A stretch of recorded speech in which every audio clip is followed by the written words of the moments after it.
이제 하나님의 말씀을 보겠습니다. 하나님의 말씀은 출애굽기 2장 1절에서부터 10절까지의 말씀입니다.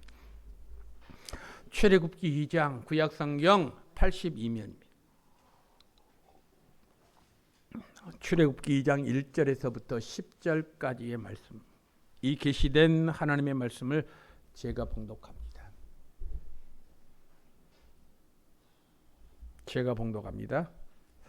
레위 가족 중 한 사람이 가서 레위 여자에게 장가들어 그 여자가 임신하여 아들을 낳으니 그가 잘 생긴 것을 보고 석 달 동안 그를 숨겼으나 더 이상 숨길 수 없게 되매 그를 위하여 갈대 상자를 가져다가 역청과 나무질을 칠하고 아기를 거기 담아 나일강 가 갈대 사이에 두고 그의 누이가 어떻게 됐는지를 알려고 멀리 섰더니 바로의 딸이 목욕하러 나일강으로 내려오고 시녀들은 나일강 가를 거닐 때에 그가 갈대 사이에 상자를 보고 시녀를 보내어 가져다가 열고 그 아기를 보니 아기가 우는지라. 그가 그를 불쌍히 여겨 이르되 이는 히브리 사람의 아기로다. 그의 누이가 바로의 딸에게 이르되 내가 가서 당신을 위하여 히브리 여인 중에서 유모를 불러다가 이 아이에게 젖을 먹이게 하리이까.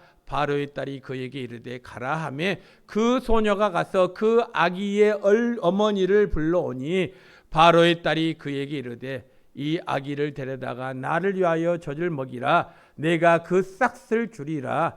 여인이 아기를 데려다가 젖을 먹이더니 그 아기가 자라매 바로의 딸에게로 데려가니 그가 그의 아들이 되니라. 그가 그의 이름을 모세라 하여 이르되 이는 내가 그를 물에서 건져내었음이라 하였더라. 아멘. 오늘은 가정의 달입니다. 그리고 오늘은 특별히 어린이 주일이기도 합니다. 특별히 우리 교회 10명의 주일학교 학생들을 위해서 여러분 기도 많이 해주시기 바랍니다. 저는 목회하면서 개인적으로 많이 부족합니다. 그러나 천성교회 우리 성도들을 위해서 매일 기도하고 있습니다.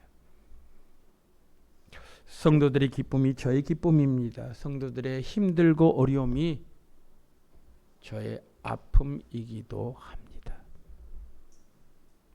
우리 천성교회 성도들이 경제적인 어려움, 사고, 질병, 실직 등 많은 어려움을 극복하고 일어나는 가정이 되기를 솔직히 저는 하나님 앞에 간절히 구하고 있습니다.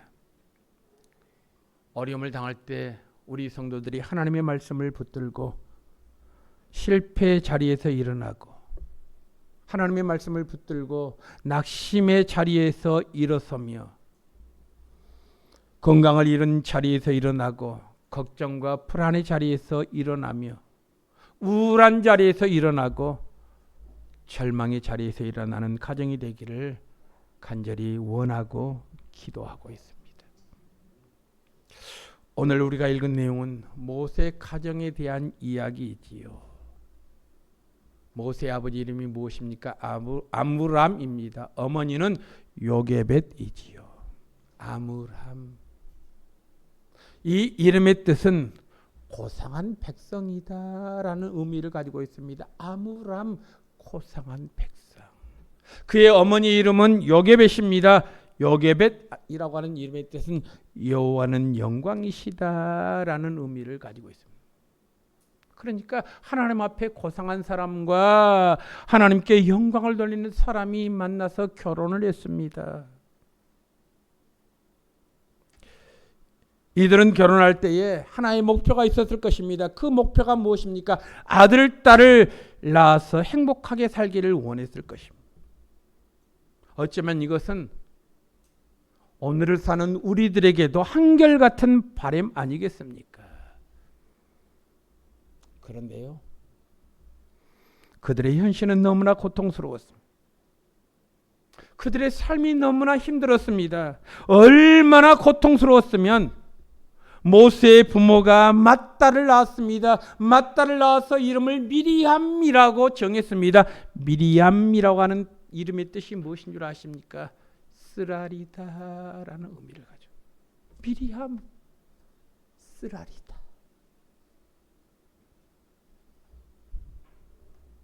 이 부부가 또 아들을 낳았습니다. 맏아들입니다. 맏아들의 이름이 무엇입니까? 아론 아닙니까? 이 아론이라고 하는 이름의 뜻이 무엇인 줄 아십니까? 이 임신에 있어서 화로다라는 의미를. 여러분, 이름만 들어도 얼마나 아픈 현실인지 여러분 기억하시겠지요. 그래도 첫 딸과 첫 아들을 낳을 때까지는 살만했습니다. 그런데 셋째 아이를 임신하자 가정에 엄청난 문제가 생겼습니다. 출애굽기 1장 8절을 보면 요셉을 알지 못하는 새 왕이 일어나서 애굽을 다스렸습니다. 정권이 바뀌고 통치자도 바뀐 것입니다. 그 통치자가 무엇을 합니까? 출애굽기 1장 11절 말씀 보니까요, 너희들에게 무거운 짐을 지워 괴롭힙니다. 과도한 짐을 지워서 못 살게 굽니다. 국고성 비돔과 람셋을 건축하게 하지요. 왜 그렇게 무거운 짐을 그들에게 지운 것입니까? 이유가 있습니다. 출애굽기 1장 9절에서 10절 말씀 보니까요, 너의 수가 많아지면 전쟁 때에 적들과 연합하여 반역하고 탈출할까 봐서 미리 억제책을 쓴 것입니다. 그래서 애굽 왕은 산파들에게 명령을 내렸습니다. 남자아이를 낳으면 다 죽이라고 명령을 내렸습니다. 아들이 태어나면 나일강에 던져버리라는 것입니다. 이 바로의 명령 앞에 매일 곡하는 소리가 끊이지 않았습니다. 이 부부는 셋째를 임신했습니다. 셋째를 딱 임신하고 난 다음에 하나님 앞에 간절히 기도합니다. 그들의 기도의 제목이 무엇이겠습니까? 여러분, 아므람과 요게벳이 셋째를 임신하고 임신한 다음에 그들의 기도 제목은 단 하나였습니다. 그것이 무엇이겠습니까? 하나님, 딸을 낳게 해주십시오. 딸을 낳기를 간절히 기도했을 것입니다. 딸을 낳지 않으면, 아들을 낳으면 내 아들은 태어난 즉시 죽습니다. 그러므로 딸을 낳게 해주십시오. 이들이 아므람과 요게벳의 간절한 기도의 제목 아니었겠습니까? 그런데 여러분, 하나님께서 그들의 기도를 들어주셨으면 얼마나 좋았을까요? 그런데 딱 태어나서 보니까요, 딸이 아니라 아들이었습니다. 남자 아기를 낳았습니다. 얼마나 큰 비극입니까? 죽을 수밖에 없는 상황이었습니다. 그런데 여러분, 아므람과 요게벳은 그 아들을 살려내어서 이남 일녀를 민족을 너희로부터 해방시키는 위대한 주인공으로 만드는 희망의 산실, 희망의 가정으로 만들지 않았습니까? 오늘 이 시간 우리가 가정의 달을 맞이하면서, 특별히 어린이 주일을 맞이하면서 우리가 어떻게 하면 이 혼탁한 시대 속에서 우리의 자녀들을 신앙의 위대한 인물로 만들 수 있겠는가? 한번 깊이 묵상하게 되었습니다. 어떻게 하면 이 어려운 시대 속에서 아이를 올바로 양육할 수 있겠는가? 오늘 말씀 속에서요, 우리에게 주시는 하나님의 음성을 듣는 복된 시간이 되기를 간절히 원합니다. 자, 그럼 우리의 집이, 우리의 가정이 희망의 산실이 되기 위해서 먼저 해야 될 것이 있습니다. 그것이 무엇인 줄 아십니까? 바로 하나님의 시각으로 자녀를 보아야 한다는 것입니다. 인간의 시각으로 자녀를 보면 염려스러움만 있습니다. 근심만 있습니다. 걱정만 있습니다. 하나님의 시각으로 자녀를 보아야 한다는 것이죠. 모세의 어머니는 모세가 태어나자마자 죽을 수밖에 없는 아들을 지금 어떻게 바라보고 있습니까? 오늘 본문 2절 말씀하니까요, 그가 잘 생긴 것을 보고 석 달 동안 숨겼다, 그렇게 기록하고 있습니다. 그들이 결코 원하지도 기대하지도 않는 아들이 태어났습니다. 그런데 아들을 석 달 동안 숨겨 살렸는데 그 이유가 무엇 때문입니까? 그가 잘생긴 것을 보고 2절에 그렇게 기록되어 있지 않습니까? 잘생겼다. 여러분, 이 잘생겼다라고 하는 이 말은 그저 단순하게 잘생겨서 살리고 싶었겠습니까? 아닙니다. 어쩌면 자기 자신의 목숨과 맞바꿔야 할 위기의 상황인데 잘생긴 것으로 모세를 살렸겠습니까? 여기서 잘생긴 것을 보고 이 말의 어원적인 의미를 보면요, 토부라는 말입니다. 선하다라는 말입니다. 보시기에 좋았다라는 것입니다. 하나님께서 우주 만물을 창조하신 다음에 보시기에 좋았더라. 이 보시기에 좋았다라고 하는 말의 언어적 의미가 바로 토부입니다. 선하다, 보기에 좋다라는 의미죠. 그런데 여러분, 모세 어머니가 석 달 동안 아기를 숨겨서 키웠는데 왜 그랬느냐? 그가 잘생겼기 때문에 석 달 동안 아기를 숨겼다. 잘생겼다. 하나님 보시기에 부모의 눈에 보기에요, 아주 좋게 보였다는 것이, 선하게 보였다는 것입니다. 여러분, 이 의미를 사도행전 7장 20절에 보면 이렇게 기록이 되어 있습니다. 그때 모세가 낳는데 하나님 보시기에 아름다운지라 그의 아버지 집에서 석 달 동안 길리더니. 여러분, 출애굽기 2장 2절 말씀 보니까요, 엄마가 자녀를 볼 때에 보기에 심히 아름다워서 석 달 동안 숨겼다고 있죠. 오늘 사도행전 7장 20절 말씀 보십시오. 하나님 보시기에 아름다웠다. 그의 아버지 집에서 석 달 동안 길렀다. 그렇게 기록되어 있습니다. 모세의 아버지가 3개월을 숨겨 기른 이유는 하나님 보시기에 아름다운지라, 그 이유를 지금 설명하고 있습니다. 여기서 하나님 보시기에 아름답다라고 하는 말은 언어적 의미를 보면 토부, 선하다라는 것입니다. 그러니까 아버지 어머니가 동일하게 하나님의 시각으로 지금 자녀를 바라보고 있습니다. 부모의 시각으로 바라보면요, 정말로 절망스러운 상황입니다. 죽일 수밖에 없는 아들입니다. 그런데 하나님의 시각으로 보니까 자녀가요, 그렇게 아름답게 보였습니다. 그렇게 선하게 보였습니다.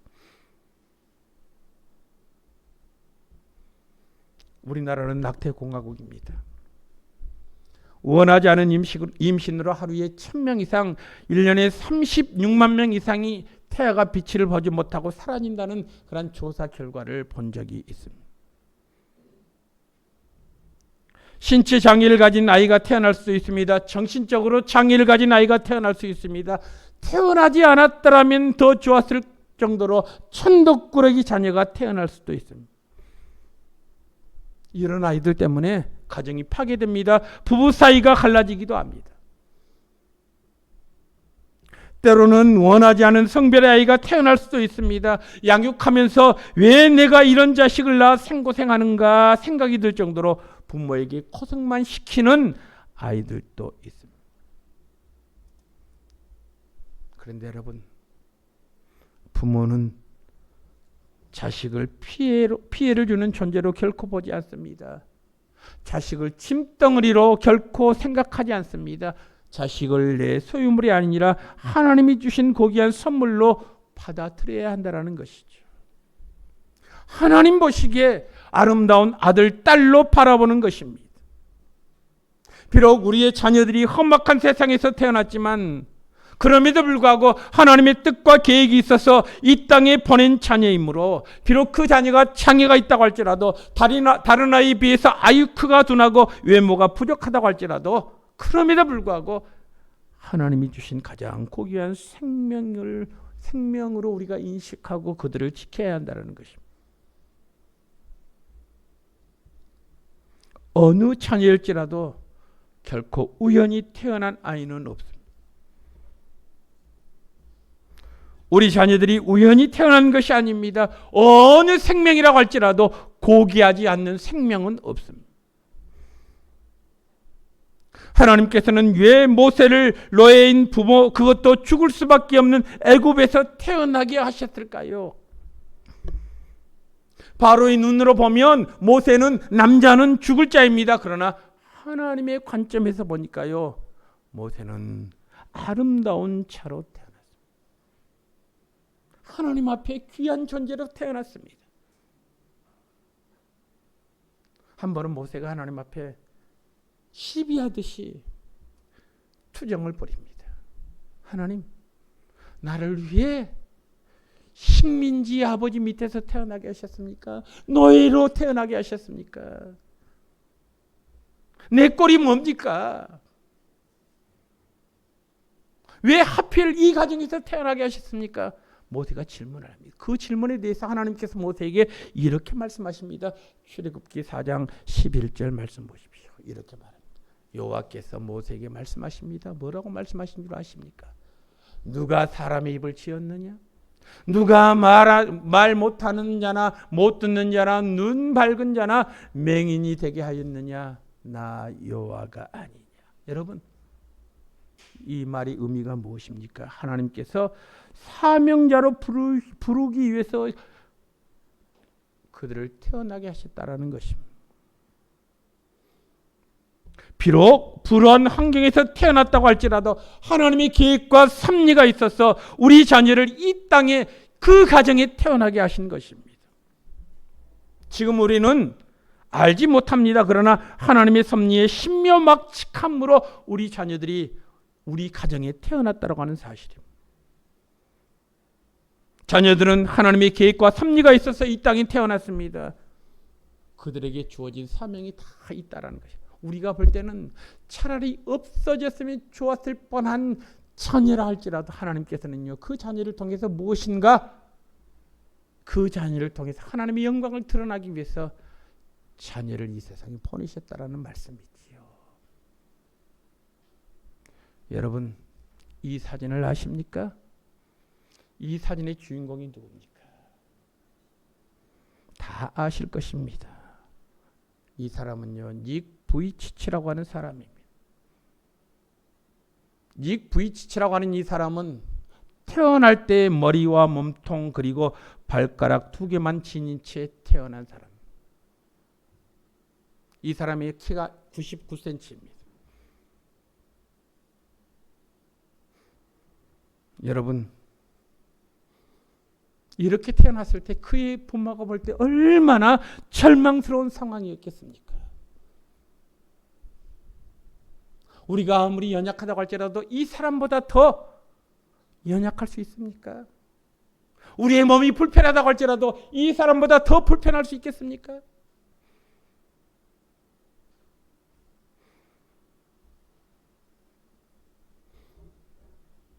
(2013년) 이 닉 부이치치가 한국에 왔습니다. 힐링 캠프에 출연했습니다. 그러면서 그가 이렇게 말했습니다. 다른 사람들은 다 나를 보면서 동물원의 원숭이처럼 나를 봅니다. 저 사람 어떻게 생활할까? 어떻게 밥을 먹을까? 어떻게 똥을 쌀까? 저 사람이 과연 결혼할 수 있을까? 다 그런 시각으로 바라보았다는 것입니다. 그런데요, 이 부이치치가 이렇게 말했습니다. 나는 절망과 좌절로 시간을 허비한 것이 아니라 하나님께서 머리와 몸통만 있는 나를 이 세상에 보내신 분명한 사명이 나에게 있음을 믿고 시간을 결코 허비하지 않았습니다. 나보다 더 어려운 사람 없지만 그래도 나는 세계 방방곡곡을 돌아다니면서 행복을 전하는 행복 전도사로 활동하고 있습니다.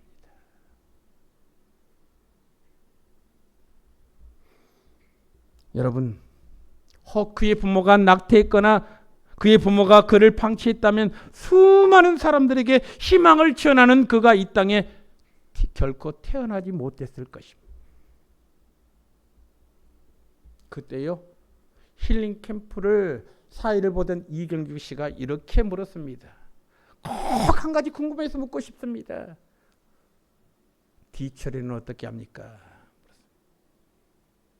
그러니까요, 이 닉 부이치츠가 이렇게 말하는 것입니다. 예, 그것이 그렇게 궁금하지요. 그래도 내 나름대로 다 뒤처리할 수 있는 그러한 혼자 할 수 있는 능력이 있습니다.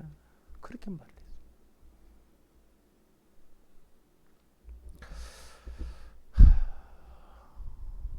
또 다른 한 장의 사진을 한번 보십시다. 이 사람이 누군 줄 아십니까?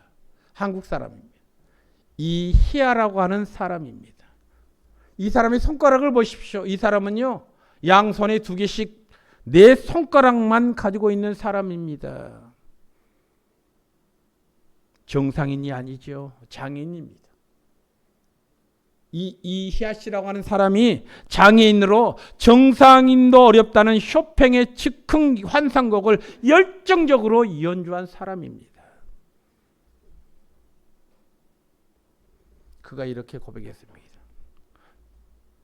다른 사람들은 나를 다 장애인으로만 봅니다. 5손가락, 10손가락이 없는 4손가락만 가지고 있는 그러한 푸르한 사람으로 나를 쳐다봅니다. 그런데 내가 연주하는 모습을 보면 모든 사람들이 감탄합니다. 4손가락을 가지고 어떻게 5손가락 가지고 연주 못하는 사람이 4손가락을 가지고 그렇게 연주할 수 있을까? 나를 보고 소망을 갖습니다. 희망을 갖습니다. 그렇게 고백했습니다. 모세는 노예의 아들입니다. 그러나 그가 노예가 된 것이 아니라 노예를 해방시키는 사람이 되었습니다. 모세는 불우한 가정에서 태어났습니다. 그러나 그 불우한 가정에서 태어남으로 말미암아 고통받은 백성들을 구출하는 위대한 사람이 되었습니다. 여러분, 저는 감히 확실히 말합니다. 우리 자녀들이 위대한 사람이 될 수 있습니다. 위대한 사람이 되기 위해서는요, 인간의 시각으로 자녀를 바라보는 것이 아니라 하나님께서 무엇인가 쓰실 수 있는 그러한 은혜를 베풀기 위해서 이 자녀를 우리 가정에 보내셨다. 하나님의 시각으로 자녀를 보는 것입니다. 인간의 시각으로 보면 절망과 탄식밖에 없습니다. 불평과 원망밖에 없습니다. 그런데 하나님의 시각으로 바라보면요, 우리가 얼마든지 긍정적으로 자녀를 바라볼 수 있다는 말씀입니다. 두 번째로, 가정이 희망의 산실이 되려면 우리가 꼭 알아야 할 것이 있습니다. 그것이 무엇인 줄 아십니까? 믿음으로 자녀를 양육해야 한다는 것입니다. 믿음으로 자녀를 양육해야 한다. 여러분, 바로의 명령에 생명을 살리고 양육하는 것은 결코 쉬운 일이 아니었습니다. 바로의 명령 앞에서 누구나 다 복종해야만 했습니다. 그 명령을 따라야만 했습니다. 그러므로 바로의 명령 앞에 심히 두려운 일이고 심히 고달픈 일이었습니다. 그 아들을 위해서 큰딸과 큰아들에게 피해를 주고 모든 일을 포기하고 그 아들에게만 매달려야만 했습니다. 전심전력을 기울여야 할 일인데 그것이 어떻게 가능했겠습니까? 그런데 그 비결을 성경은 우리에게 가르쳐주고 있습니다. 히브리서 11장 23절 말씀 보십시오. 히브리서 기자는 이렇게 말합니다. 믿음으로 모세가 낳았을 때 그 부모가 아름다운 아이인 것을 보고 3달 동안 숨겨 임금의 명령을 무서워 아니하였으며 그랬습니다. 여러분, 오늘 23절 말씀을 보십시오. 이 말은 믿음으로 부모가 아름다운 아이인 것을 보았다는 것입니다.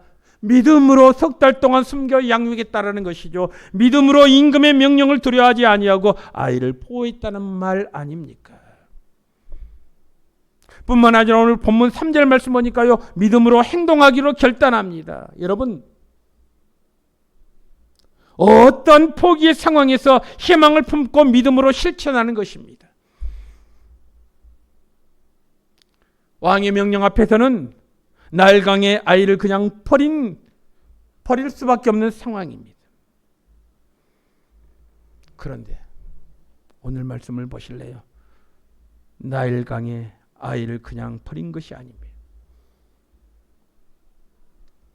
바로 공주의 딸이 아이가 없다는 사실을 알고 당시에 애굽의 문화 가운데서 양자를 삼는 문화가 있었기 때문에 믿음으로 지혜를 가지고 치밀하게 계획을 세워서 바로의 공주가 목욕하는 장소에 가져다가 놓았습니다. 여러분 잘 아시지 않습니까? 나일강은 세계에서 가장 긴 강입니다. 무려 6,690km나 되는 긴 강입니다. 서울과 부산의 10배가 넘는 그러한 긴 강입니다.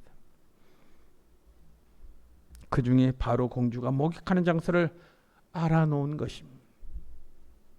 그 공주가 나일강에 오는 그 시각도 알아놓은 것입니다. 모세의 어머니는 믿음으로 모험을 시도했습니다. 자녀를 살리기 위해서 최선을 다하는 이 어머니의 모습 보십시오. 아무리 어렵고 힘들어도 믿음으로 자녀를 양육하는 것이 바로 중요함을 오늘 성경은 우리에게 일깨워주고 있습니다. 하나님의 시선으로 자녀를 바라보고 끝내면 안 됩니다. 반드시 따라야 할 것이 있습니다. 그것이 바로 무엇입니까? 행함이 있는 믿음입니다. 하나님께서 알아서 해주시겠지? 아니요. 여러분, 하나님의 시각으로 자녀를 보았다면 믿음으로 자녀를 잘 양육해야 한다라는 말씀이지요. 구체적으로 자식을 살리기 위해서 최선을 다하는 이들 부모의 모습을 보십시오. 그 결과 어떻게 되었습니까? 오늘 9절 말씀 보실래요? 2장 9절 말씀 보십시오. 어머니인 요게벳이 젖을 뗄 때까지 모세를 양육하게 되었습니다. 바로의 딸이 그에게 이르되 이 아이를 데려다가 나를 위하여 젖을 먹이라. 내가 그 싹을 주리라. 여인이 아기를 데려다가 젖을 먹였다. 여러분, 이 젖을 먹인 사람이 누굽니까? 바로 모세의 어머니 요게벳 아닙니까? 요게벳이 젖을 뗄 때까지 모세를 양육합니다. 성경학자들은 이때에 믿음으로 양육했다라고 이야기합니다. 적어도 3년에서 5년 믿음으로 요게벳이요 아들을 품에 안은 채 젖 먹일 때마다 믿음으로 양육했다는 것입니다. 그 후에 여러분들이 잘 알다시피 모세는 40년 애굽의 왕자로서 세상 학문을 배웠습니다. 전혀 믿음과는 상관이 없는 세상 학문을 40세에 배우지 않습니까? 그런데 여러분들이 잘 알다시피 모세가 80이 되었음에도 불구하고 믿음을 잃지 않았습니다. 하나님을 믿고 민족 해방을 위한 지도자로 쓰임받았습니다. 그 비결이 어디 있었습니까? 가정에서 어머니의 믿음의 교육이 있었습니다. 모세 어머니의 믿음의 교육은 40년 세련된 왕궁 교육보다도 더 큰 영향력을 주었습니다. 최악의 상태에서 최선의 믿음의 교육을 시킨 사람이 바로 모세의 어머니 요게벳이었습니다. 모세의 어머니가 이런 믿음의 행위가 없었더라면 어떻게 되었을까요? 어머니는 이방신을 섬기는 애굽 문화에서 절대 배울 수 없는 것을 품 안에 있을 때에 저기 신앙교육을 시켰습니다. 그래서 여러분, 신앙교육은요 어릴 때부터 시키는 것이 중요합니다. 어릴 때부터 어머니가 진실한 신앙으로 같이 함께 예배에 참석하는 것입니다. 함께 기도하는 것입니다. 함께 찬양 부르고 함께 말씀을 읽는 것이 중요하다는 것입니다. 우리는 시시때때로 이런 생각을 갖습니다. 도저히 기를 수 없는 환경이라고 자식을 미리 포기하고 미리부터 낙심해서는 안 됩니다. 오늘날도 사탄은 하나님의 자녀로 거듭나는 것을 적극 방해합니다. 믿음으로 기르지 못하도록 수많은 환경의 덫을 넣고 우리로 하여금 포기하게 만듭니다. 거기에 많은 사람들이 걸려 넘어집니다. 세상적인 관점으로 본다면 포기할 수밖에 없는 상황이 얼마나 많습니까? 그러므로 오늘 우리가 본문 말씀을 통해서 우리에게 주는 하나님의 귀한 교훈이 있습니다. 무엇입니까? 우리는 가정에서 자녀들을 믿음으로 양육하여서 가정이 진정한 희망의 산실이 되어야 한다는 것입니다. 마지막 세 번째로 가정이 희망의 산실이 되려면 자녀를요 하나님의 은혜에 맡기는 것입니다. 자녀를 하나님의 은혜에 맡기는 것입니다. 모세의 어머니 보십시오. 자신이 믿음으로 할 수 있는 일을 다 했습니다. 다 하고 난 다음에 결과는 하나님께 맡겼습니다. 최선의 노력을 했습니다. 그리고 결과는 하나님께 맡겼습니다. 그 결과 어떻게 나타났습니까? 오늘 5절 말씀 보십시오. 이렇게 기록이 됐습니다. 바로의 딸이 목욕하러 나일강으로 내려오고 시녀들은 나일강가를 거닐 때에 그가 갈대 사이의 상자를 보고 시녀를 보내어 가져다가, 그렇게 기록이 됐습니다. 때마침 바로의 공주가 목욕하러 나왔습니다. 바로의 무남동녀의 딸입니다. 법적으로 보면 왕이 계승자입니다. 그런데 바로의 공주가 그곳에 나온 것입니다. 어떤 사람은 이것을 우연이라고 말하겠지요. 우연히 나왔다.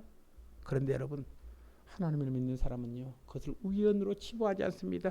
하나님의 은혜의 섭리라고 이야기합니다. 새 시대의 지도자 모세를 살리기 위한 하나님의 놀라우신 은혜였습니다.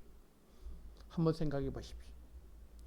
화려한 왕실의 목욕탕을 놓아두고 그 시간에 천인 공주가 모세가 있는 나일강에 나온 것입니다. 이것이 과연 우연이겠습니까? 아니요. 우연이 아니라 하나님의 은혜였습니다.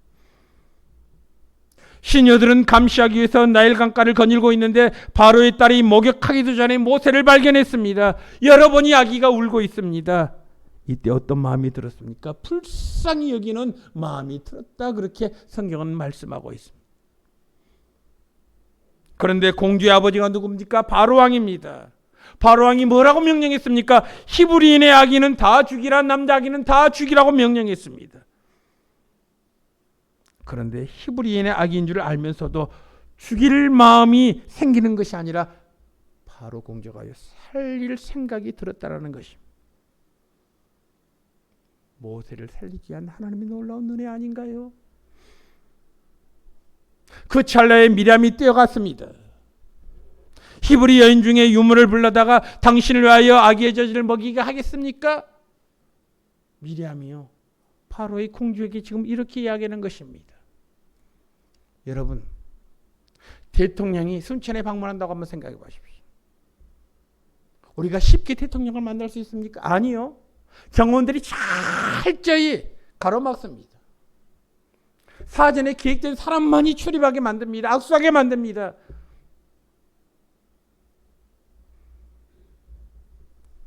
그런데 오늘 성경 말씀 보실래요? 히브리인 여인 중에서 유모를 불러다가 당신을 위해서 아기에게 젖을 먹이게 하겠습니까? 미리암이 바로 공주에게 이렇게 이야기합니다. 그때 공주는 허락합니다. 한번 생각해 보십시오. 감히 어느 앞이라고 히브리 사람이 너희가 공주 앞에 접근할 수 있겠습니까? 이것이 우연이라고 생각하십니까? 아니요. 우연이 아닙니다. 하나님의 은혜입니다. 죽을 것 같은 아이는 권력 핵심부에 있는 딸에게 발견됐습니다. 이것도 역시 하나님의 은혜 아닙니까? 미리암은 자기 어머니 요게벳을 데리고 갔습니다. 그리고 싹스를 받고 아기에게 젖을 먹였다. 그렇게 성경은 밝히고 있습니다.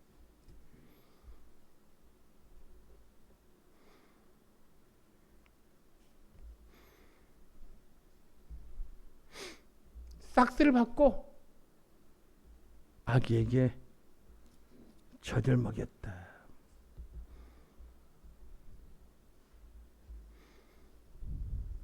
구절 말씀 보십시오. 바로의 딸이 이렇게 말합니다. 바로의 딸이 그에게 이르되 이 아기를 데려다가 나를 위하여 젖을 먹이라. 내가 그 싹스를 주리라. 여인이 아기를 데려다가 젖을 먹이더니, 여러분, 아기는 자라기까지 그의 어머니, 친어머니 요게벳이 모세를 길렀습니다. 가장 중요한 시기에 어머니가 믿는 하나님을 알게 하기 위해서 어머니 품에서 자라게 했습니다. 이것이 바로 하나님의 놀라운 은혜 아닙니까? 우리는 무슨 일을 하면 이것저것 따집니다. 계산합니다. 계산하다 보면 안 되는 요소들이 너무나 많습니다. 그래서 안 된다라고 지레 겁을 먹고 포기합니다. 그런데 여러분, 오늘 성경 말씀을 보십시오. 우리의 가정이 하나님의 은혜의 자녀를 맡기면, 하나님의 은혜에 나의 모든 중요한 것을 맡기면 하나님은 이런저런 과정을 통해서 우리 자녀들을 한 시대에 쓰임받는 인물로 만들어 주신다는 사실입니다. 지금 내가 계산해 보면 해답이 안 나옵니다. 그런데 여러분, 우리가 나의 모든 것을 하나님 앞에 맡기면 하나님은 이런저런 과정을 통해서 내가 해결할 수 없는 문제들을 해결할 수 있도록 하나님께서 은혜를 베풀어 주신다는 사실입니다.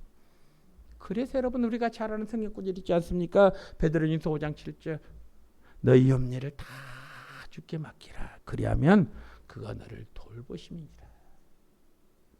너희 염려를 맡기라는, 근심을 맡기라는 것입니다. 여러분, 하나님께 맡기면 우리 하나님이 이루어 주십니다. 하나님께 맡기면 하나님께서 붙들어 주십니다. 하나님께 맡기면 하나님께서 돌봐 주십니다. 그렇다고 내가 할 일을 하지 아니하고 하나님 앞에 맡기는 어리석은 인생이 되지 마시기 바랍니다. 오늘은 어린이 주일입니다. 어린이들은 우리 가정의 귀한 미래입니다. 우리 가정의 가장 소중한 희망의 산실입니다. 그러므로 부모로서 우리가 자녀들에게 해야 될 일이 있습니다. 그것이 무엇입니까? 자녀들을 믿음으로 양육하는, 이것이 부모가 마땅히 감당해야 될 몫입니다. 그리고 그 자녀들이 하나님의 은혜를 깨닫고 하나님의 인도하심을 깨닫게 되면 죽을 수밖에 없는 모세가 나일강에 빠져 죽지 아니하고 하나님의 은혜 가운데서 위대한 민족의 지도자가 되었던 것을 우리가 성경 말씀을 통해서 깨닫게 되는 것입니다. 하나님의 사랑하시는 성도 여러분, 오늘 주신 말씀을 통해서 나에게 주신 은혜가 무엇입니까? 저도 말할 수 없는 아픔이 있습니다. 말할 수 없는 기도 제목이 많습니다. 저도 기쁜 일을 못하도 어려운 일들이 더 많습니다. 그때마다요, 주님 앞에 맡기는 것입니다. 하나님, 나의 힘으로는 한계가 있습니다. 그러나 최선을 다합니다. 하나님 은혜를 베풀어 주옵소서. 오늘 어린이 주일을 맞이하면서 주의 전하는 모든 성도들이 하나님의 은혜를 다시 한번 깨닫고 믿음 안에서 승리하는 복된 성도들이 되기를 간절히 원합니다. 하나님 아버지 감사합니다. 은혜 더하여 주시니 감사합니다. 세상적으로 보면 가정이 몹시 혼탁합니다. 어렵습니다. 자녀 문제로 인해서 부부 갈등이 생깁니다. 자녀 문제로 인해서 부부가 갈라지기도 합니다. 하나님 아버지, 이러한 상황 속에서 모세의 이야기를 통해서 모세가 가정의 희망의 산실이었던 것을 우리가 말씀을 통해서 깨닫게 하시니 감사합니다. 믿음 안에서 승리하게 하여 주옵소서. 모든 말씀을 우리 주 예수 그리스도 이름으로 간절히 기도드리옵나이다. 아멘.